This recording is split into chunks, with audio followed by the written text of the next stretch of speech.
Well, now it is time for Business 911. Sandra Dueck is here with us.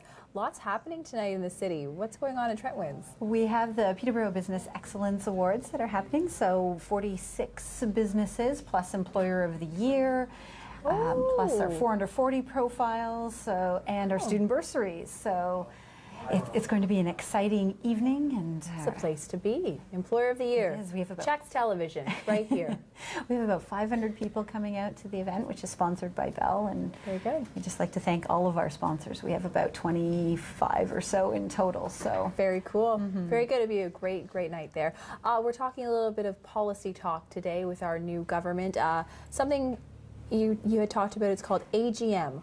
What is that? So on the weekend, Stuart Harrison, our incoming board chair, Jason Becker from BDO, and myself were in Ottawa for the Canadian Chamber annual general meeting. And at that meeting, we set the policy or the lobbying agenda from the business community to federal government.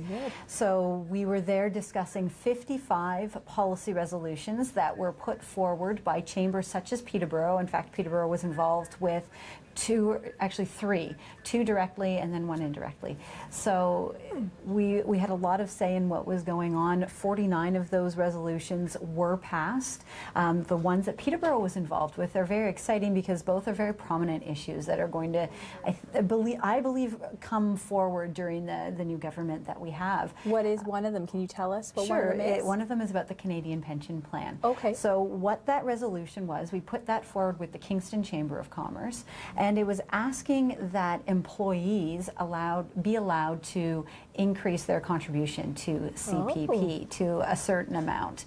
And the reason for this was to keep it, we have ORPP here, so we want to make sure that CPP is dealt with, perhaps so that we don't end up with provinces doing these sorts of things, because that creates a bit of an administrative nightmare for businesses. It can be it's an added cost for business. So we have a lot of concerns there. So we thought this would be a way to mitigate some of the concerns that we have about the pension plan. The other one was Energy East and support for that particular project going forward. It's a big economic driver. It's using infrastructure that's somewhat already in place. Some new pipe would have to be built.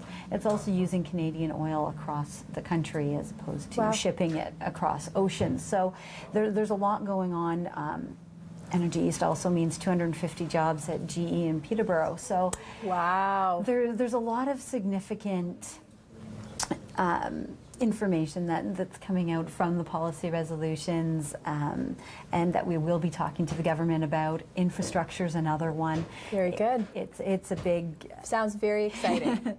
And you're saying time's up. Yes, it is. So I'm so sorry. We could go on and on, but our time is up. We could go on and on. But thank you so much, and have a wonderful evening tonight at the Trent Winds. Thank you. Should be a good night, and that's all the time we have for Business 911.